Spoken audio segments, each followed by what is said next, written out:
Hello, Repro fam. Welcome to another episode of the Repro Film Podcast. I'm your host, Asha Dahya, and it is February 2023. I can't even believe it.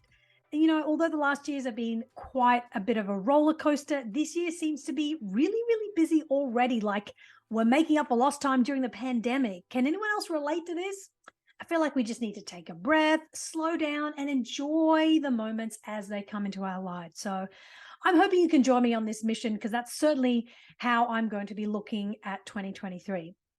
Well, this month's theme is consent, an issue that is sadly not talked about enough when it comes to sexuality, relationships, and healthy communication about our bodies and choices.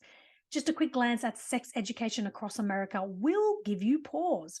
As of January 2022, there are 21 states that do not require sex ed. And in about 2/3 of the states that require sex education, the materials provided do not have to be medically accurate. Excuse me, but what are you teaching if it's not medically accurate? Oi. 39 states mandate abstinence-only education, which numerous studies have proven to be ineffective, unethical, and damaging to youth. You can Google it. This is so bad. Medically accurate and comprehensive sex ed leads to healthier decisions and relationships in youth. So how do we change this abysmal landscape? Media and film have a powerful role to play in setting cultural tone for a lot of things, which is why we are excited for this month's featured short film called Rehearsal, directed by the talented and award-winning filmmaker Courtney Hope. In a delicate dance that explores the boundaries of consent, Courtney's film follows a female actress as she is pushed beyond her limits on set. A powerfully subtle conversation starter that will help you understand what it's like to be the only woman in the room. Moral ambiguity keeps any singular person responsible for what is ultimately emotional abuse. We've heard a lot of talk recently about consent and boundaries, especially with the explosion of the Me Too movement in 2017 and the high-profile stories of Harvey Weinstein, even with more recent stories about TV shows like Euphoria on HBO and actress Sydney Sweeney and those nude scenes. It's definitely being talked about a lot more. But where does the slide into abuse begin? How do we have conversations about those gray areas and microaggressions that outwardly may not be labeled as abuse or violence, but they set the foundation for lack of agency and autonomy in a given situation? On film and TV sets especially, this conversation has become very important given the outcry to the Weinstein story. More actresses are speaking out. More women in these work environments are sharing their stories. So what are producers and directors doing to create environments that make everyone, but especially actors, feel comfortable on set during an intimacy scene, for example? How do we shift the power dynamics so that actors, and especially women and women of color, feel comfortable speaking up in situations where they do not feel respected? And remember, all of this is, yes, I'm talking about, a film set or a TV set, but this is what the world watches. So it impacts our everyday lives and our culture and our relationships and how we think about the world. So film really does have a powerful role in how we look at the world. So the film Rehearsal will certainly give you pause to think about situations in your own life and perhaps allow us to ask tough questions about the ways we can ensure consent is something that is a cultural norm rather than an exception. So I hope you enjoy my conversation with Courtney as we delve into her background as a storyteller and filmmaker, the role and responsibility films can play in changing our culture, and the surprising reaction she has gotten to her film from film festivals and audiences.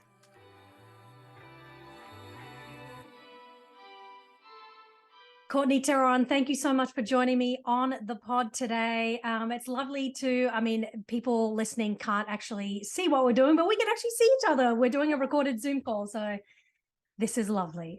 Welcome. Thank you. Tell me, before we get into the questions, I'd love to get like a brief overview. I've done an intro and talked about your background and what you're working on, but I'd love to know about you as a filmmaker. How did you get into this industry? What pushed you to be a director and a producer and tell stories?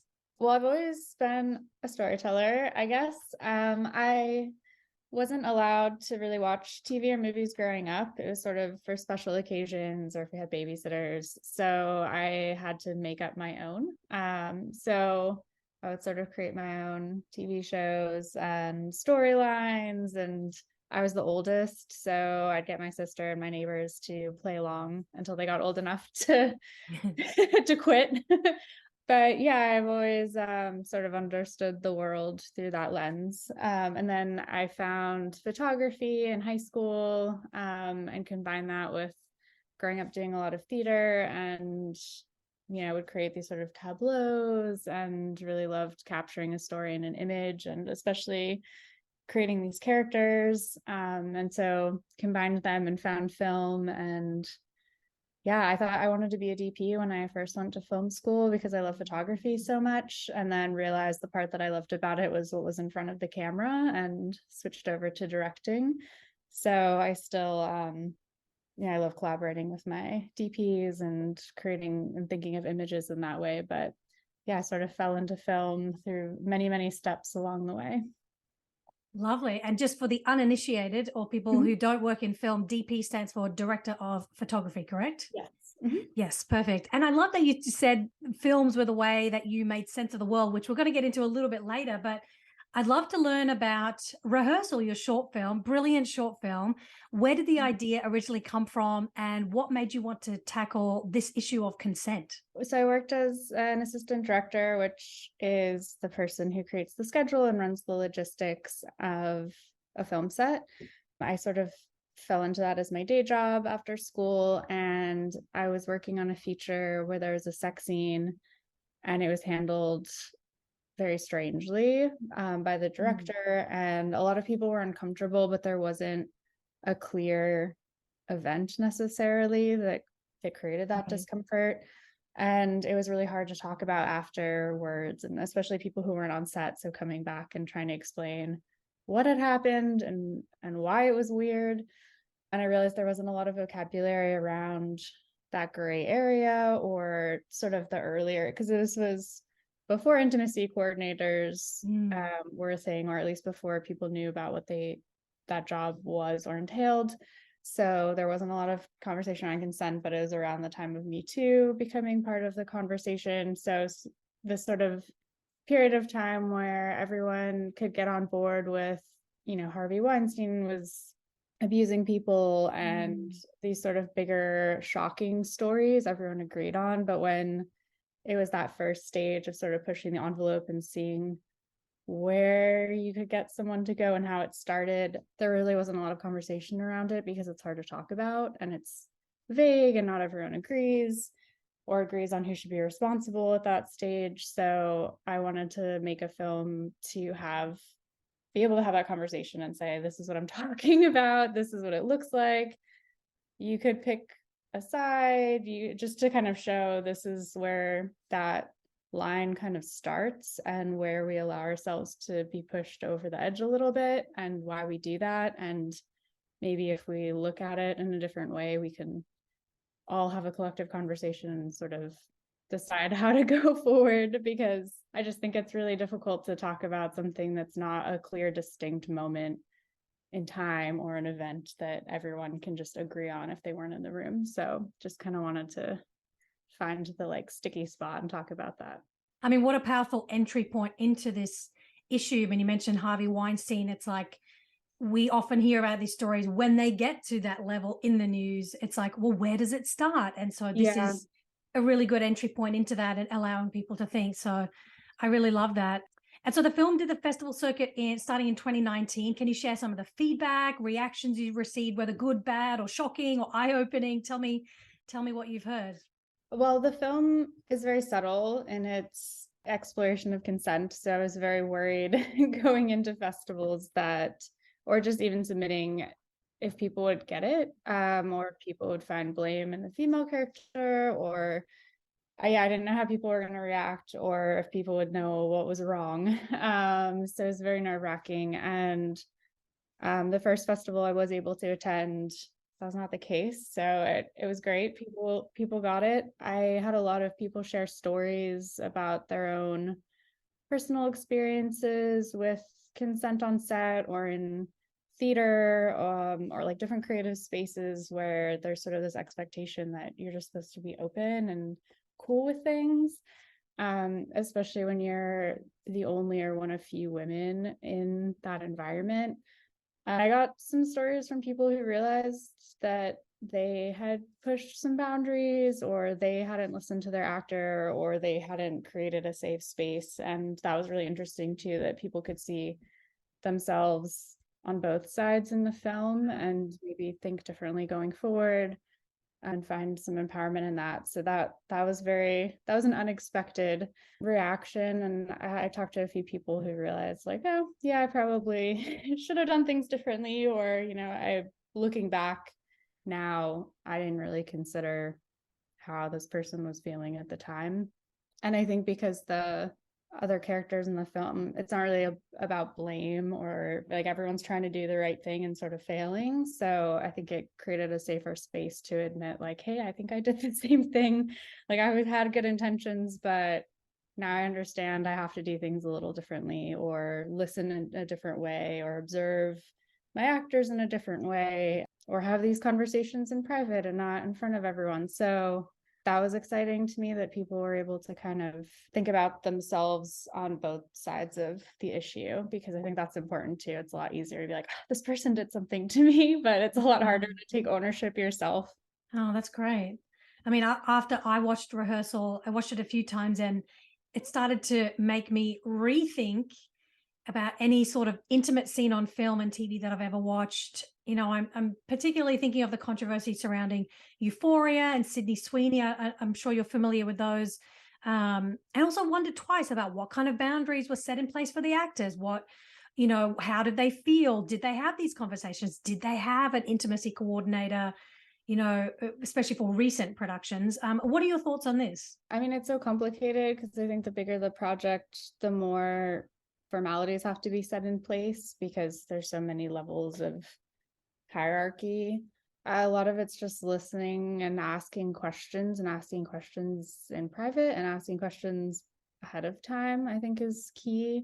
It's just about listening and finding out what someone in these scenes really wants or needs. Like, I don't necessarily think intimacy coordinators are always like the answer. I think that's a great role, and they definitely should, especially on bigger sets, should be there. But I don't think it replaces dialogue either. I still think directors and actors and cinematographers should have conversations about how the scene's going to play out, what the blocking is, what it'll look like. And the more those conversations can happen ahead of time or offset, the better. So I think there's sort of multiple levels in place. After making this film, do you watch scenes on film and TV, such as Euphoria, for example? Do you feel or think differently now that you have more expertise and insight into this issue of consent on film sets? I mean, I know that film sets are better than they used to be because there are broader conversations. So I think I look at things more often through the lens of what lesson it's teaching. I think especially in the US, so much of sexuality and consent we learn from watching movies and TV, because there's such a lack of education and it's so taboo in so many households. So I think it's really important, and it's a responsibility for filmmakers to consider what they're showing and what people are taking from this, and having a diverse showing a diverse range of experience as well. I think that's something I've been noticing more, that like how consent is shown in movies and TV shows, and whether it's good or messy, or if we are leaning into tropes that then we perpetuate this sort of cyclical, like, this is what I saw, so this is what I think sex is, and this is what I'm going to do, and that's just how it is. So I think that frustrates me a little bit more than how the scenes are played out on their own, or at least that's where that's the thing that I spend more time thinking about, probably, after having done this. And so how did you prepare the actors for this film? What kind of conversations were had before the camera start rolling? And also, how did you find the brilliant Jessica Mendez Tiqueros? She's such a phenomenal actress, and like her subtlety and her discomfort is just so palpable. I mean, she's really great to watch. So yeah, tell me about your process. Yeah, so Justin and I had worked together on another short the year before. So we were friends, and she had just moved to LA and was like staying on my couch. So I talked about this idea for the film with Jess and Amanda, who is the DP for the other short as well, and said, I have this idea that I really want to make into a film. I didn't have a script or the story really outlined at that point. I was like, it's just this feeling I want to capture, this like feeling of discomfort. And it sort of goes like this. And Jess was really excited by the idea and was like, I want to be in it. I'll produce it. And started sort of casting and looking for favors. She found, lenses and things before there even was a script. So she was very on board with the project from the beginning. And we talked about, really the whole process, because I wrote the script with her, input, and I like to do backstory rehearsals instead of blocking rehearsals for the first conversations. So the actors, we all went and got coffee and talked about the characters and their relationships to each other and about the film that they're making in the film and what set was like on that movie and why this rehearsal and whose idea was and the conversations around that. So we sort of outlined, okay, who are these people? Why are they doing this? Where are they coming from? How do they know each other? So it was, everyone having this very casual conversations. And she also knew two of the actors personally as friends. So it just was a more comfortable, like she had a lot of agency in making the film because she was producing as well. And then we talked through the shot list and saying like, this is where there will be nudity. This is, how we're shooting this. And we shot in order for lighting, but also just for story. And then she also edited the film. So we finished, we were like, we wanted to see if it worked because my idea was to shoot it as a series of wides and you can't tell that to actors. So they were like, well, I don't know. I feel like we should get close up. So we shot all this coverage. I was like, I don't think we're going to use it, but if that'll make them happy. So we're like, okay, let's try it. Let's see if it works. This sort of series of like observational wide shots where you only have glimpses into the female character's world, like at a few choice moments in the film. So we cut it that night after we wrapped and we're like, okay, I think it worked. So she, edited the film as well. So she was cutting her own image. And then once we had an online release, we removed some of the nudity from it so that the online and the festival cut are a little different. There was a very collaborative process. She also knew our GP and worked with her before. So there's just a lot of comfort and sort of surrounded by people that we knew and trusted. And it was a very open dialogue. I'm not always super tied to the script either. So, when we did do the blocking rehearsals, like if this doesn't feel right or natural, we can change things because it's less important what they're saying in this particular project than how everyone's interacting and their body language. So yeah, everyone had a lot of freedom to play. Sounds like a process where communication and dialogue really is key and giving the actor that agency to know what she's doing and make those choices. So yeah, that's really wonderful to hear that it is possible to create these sets and it's not difficult. It's just about making communication a priority. I think the most important aspect of your script is that, and you touched on this earlier, is that it's not written to be this salacious or shocking, like Harvey Weinstein-esque story, but it really shows how muddy the waters can be when there's little to no understanding of consent and boundaries, whether on a film set or elsewhere. And so what kind of conversations did you hope to spark with this subtlety that was written into the script? I wanted people to talk about those grayer areas. So points of discomfort that are harder to talk about because not everyone necessarily agrees. I think you could watch the film and like my fear is everyone would be like, oh, why didn't she say anything or do anything, which fortunately was not the case, but I think you could watch it that way. And I think having something to show and talk about makes it easier than talking about your personal experience. So just creating something that people can objectively talk about makes it easier to have those conversations because you're not being vulnerable about your personal experience. So I think that helps push the dialogue forward.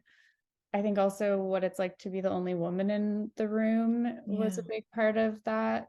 Not even necessarily from a consent standpoint, but just it's hard to navigate. And the film industry is especially bad about that. Those power dynamics and gender dynamics in a room for sure. Yeah, it's a very male dominant. I mean, my sister's also in marketing, and she's encountered a lot of, where people named John outnumber women in the room. So just like Congress, just like the best director category at the Oscars. I mean, damn these Johns, they're everywhere. They're everywhere.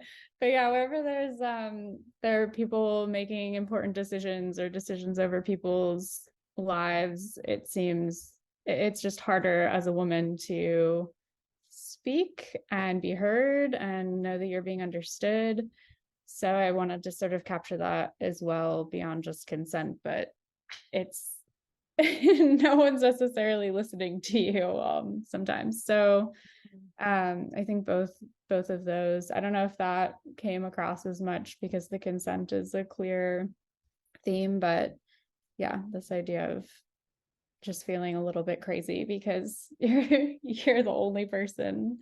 It's just sort of an isolating experience. And because ADing is a position of power, and like directing and producing are positions of power, and I hold those when I work in film, and just being in charge but also not being listened to is just such a frustrating place to be. And I know that's a very common experience for women in regardless of the industry, where you're like, am I crazy? Like, why is no one listening to me?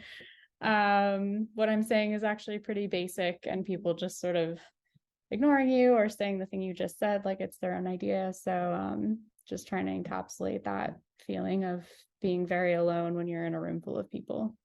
All the more reason why we need you as a filmmaker to tell these stories and talk about these issues. So on a wider level, would you say there is still a long way to go culturally when it comes to consent?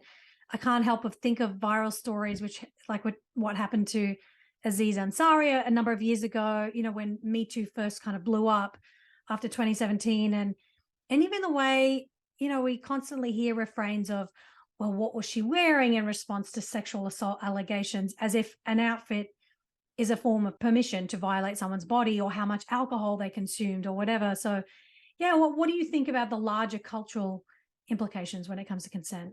I think we have a ways to go. I do think that media is incredibly powerful, and I wish there were more stories where women speak and say no, or I changed my mind, or this isn't what I wanted, or I don't like this. So I don't feel like we see that. It's very uncommon. No. And I think as long as we are lacking that in media, we're going to keep perpetuating these situations, because girls aren't seeing like, oh, I can say no, I can say stop, I can say what I'm thinking.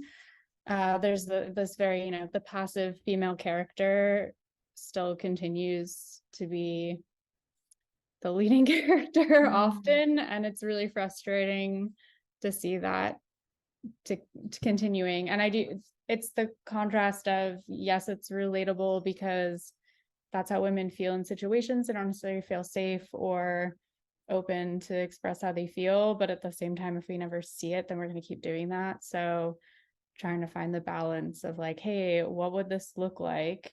Because if you've never seen what something looks like or how someone could react, then you're just responding out of what you know or what you've been told to be afraid of. And I think women being afraid of men, like, yes, there's truth to that. And to some extent you should be, but I think also creating relationships where there's more communication and there's more trust, and we can remove some of the gender from decision making and from the way we communicate would help us move forward. And I feel like that's sort of the gap that we're lacking right now. Yeah, I just would love to see like the coming of age stories where the teenage girl says what they're thinking, and it isn't like this passive, like just things being done to female bodies. And I sort of hit my limit with that. Or like, can we just see like something else? Just like, what would it look like if this was different? So hoping that becomes more of the conversation, and the patriarchy is bad for everyone, regardless of gender. And I wish that was more part of the conversation than it feeling like this binary argument, because that's not helping anyone move forward. Like, we all need to just accept that and learn from that, and everyone would have a better time if there was more equality and more non-gendered conversation around consent and sexuality and how we all want to live in this world and organize society. So Yeah, that's my my current hot take. Those are just your 2 cents, and very well said. Like, what if we just show what the world would be like if it were better in movies instead of focusing on, which Rehearsal does. So I'm like, okay, now as a filmmaker, that's, I guess, the thing that I'm annoyed about. I should go and do that and make films that show a different conversation or a different version, or like, what if it goes like this? I mean, that's such a powerful role to be as a filmmaker, but I often feel, and this is just side note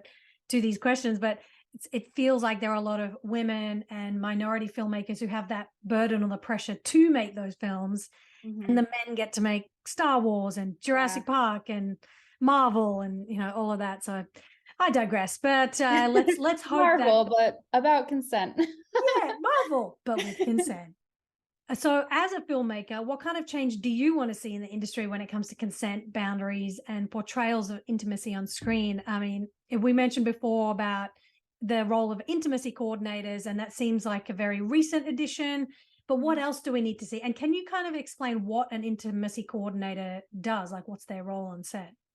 Yeah, an intimacy coordinator is essentially a choreographer, and they act as a liaison between the actors and the director's producer, camera. So they help coordinate intimate scenes and make sure that it's safe and that it looks right on camera. And yeah, it's like a stunt coordinator, but for sexuality. I just want to see more just consent being like a natural part of conversations too. I don't think a film has to be only about that.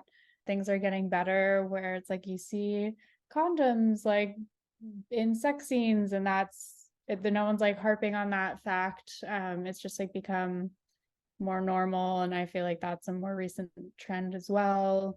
Maybe that's what I pay more attention to, but yeah, I just want to normalize conversations around consent in films, and create more dialogue in a natural way, or even in a subconscious way that people just are like, oh, this is what people are doing in their private lives, so I can do that. And it's like that unconscious empowerment that you can get from watching a film, and I would like more of that. Yeah, me too. The more that we can see it, the more it becomes normal, and I think that's really important. Let's talk about sex education for a second. I may get my facts wrong here, but it's something like 12 or 13 states mandate comprehensive, fact-based, medically accurate sex education. And those number of states require the information to be medically accurate. That's like 12 or 13 states out of 50. I'm not sure what is being taught if it's not medically accurate. Yeah. Sex education is really controversial, and there's a lot of abstinence only and like misinformation being spread about virginity and purity culture from the conservative evangelical environment, which I grew up in. And so to see that being taught in schools is really, really dangerous, and it's not setting up our youth with healthy ideals of sexuality and communication. How do you think, the landscape of sex education in America and probably elsewhere, but just specifically in America, what kind of a role does it play in the larger context about consent and dialogue and sexuality? And what kind of impact do you hope films like Rehearsal can potentially make or disrupt on this environment? Yeah, that's those are very loaded question numbers, but it does not surprise me. I don't think I will ever understand purity culture. I grew up in a very liberal, like talk about anything kind of household, so I was lucky in that sense. It's a very un-American way to grow up in America. So yeah, sexuality was never a taboo subject. I'm also Jewish, so I think some of the like Christian purity culture I got to escape. I didn't, you are lucky. Trust me, you are lucky. Yeah, that was never part of the dialogue growing up in my house. Yeah, I mean, I think because there's such a lack of sex education in the US that's media is so important. And we're learning so much from watching movies and from social media and TV. That's always been the case, but I think when you don't have anything else, it's really dangerous, especially if the media you're watching is like irresponsibly handling those situations. Yeah, it's tricky because you're showing like, hey, this is what sexuality is to people who don't have any other way to access that information, which is a mess. Just media that puts consent forward and conversation forward and like checking in, and female pleasure, I feel like has become more of a conversation recently, which is a crazy thing to say. But having that be part of, things that people are watching, and all, just in natural ways too, where it's like, oh, this is how things are supposed to be, and just normalizing all of that is really important. I know Rehearsal's been used in some classes for Amazing. for directing students at a couple colleges. So that was really great. That was sort of a goal, was like to be able to use it to have these conversations and as a sort of example of different ways to think about consent and, how to create safer spaces. When I was, contacted by some of these professors, it was really exciting to know like, okay, it's working in that way. So I guess that's a little bit of a lesson of what not to do, like watching the film. But I think it's important to have something like that to talk about that's a subtle conversation instead of just like, oh, this person did this thing and like I would never do that because it's so outrageously, but like I don't think there's this sort of middle ground where it's harder to talk about because like a lot of the Me Too was such outrageous stories. It's not really a conversation so much as just a collective outrage. So I do think seeing, okay, well, how do you get to that point? That's a more difficult conversation because then we're all sort of responsible. But clearly by the reactions you're getting at festivals, from professors, from people watching it, it seems like people want to have this conversation. So that's really great to hear. And in the film industry too, which is really, really encouraging. So kudos to you for starting this conversation and for really daring to go there and including that subtlety and making people think about, how do we show up to work and film sets and conversations and relationships and think about this issue. So it's really, really great. So thank you. Yeah, thanks. So what's next for you? Where can we see and follow more of your work? What are you working on that you can tell us about? Tell us all the things. Yeah, I have my first feature film in post-production right now. So amazing. That's exciting. Yeah, excited for it to be done and ready to share with the world. It's called A Time Apart, about a couple that spends one last week together before finalizing their divorce. So different conversation or different perspective on divorce and relationships and, loving someone that you can't necessarily be with. So yeah, I'm excited for that to be finished. We're sort of at the end stages of post right now. And other than that, some other scripts working towards making, and always looking for new writer, producer, collaborator people to keep telling stories and making films that start conversation. That's sort of always the goal, to take something that feels familiar and have a different perspective on it. A lot of it is interrelational sort of relationship stories or family stories that kind of give a different perspective and hopefully a lens to look at your own life and see how you relate and what questions come up personally. I love that. Well, I can't wait to hear more. Please keep us posted and best of luck with your future projects. And for those listening, you can watch Rehearsal on the Repro Periodical all month. And we're really excited to be sharing this and having this dialogue. So Courtney Thérond, thank you so much for joining me today. Thank you. Be sure to watch Rehearsal during February and tell your friends all about it. In fact, I couldn't think of a more perfect Valentine's Day conversation starter. If you haven't subscribed to the Repro Periodical but are listening to this podcast and want all our Repro Film goodies delivered to your inbox every month, head to reprofilm.org where you can find links to previous editions. Each month, we feature organizations you should support. We do an IG Live with an activist or an expert as part of our monthly theme, a short film, a podcast episode, links to articles with the latest Repro news, and sometimes even a guest op-ed. So join and support as we want to share important messages about reproductive health, justice, and rights through film and media. The Repro Film Podcast is executive produced by Mama Film, hosted and produced by me, Asha Dahya, edited by Kylie Brown, with original music by Paris Jane and Maurice Anthony. The Periodical is programmed by Neha Aziz and written by Emily Christensen.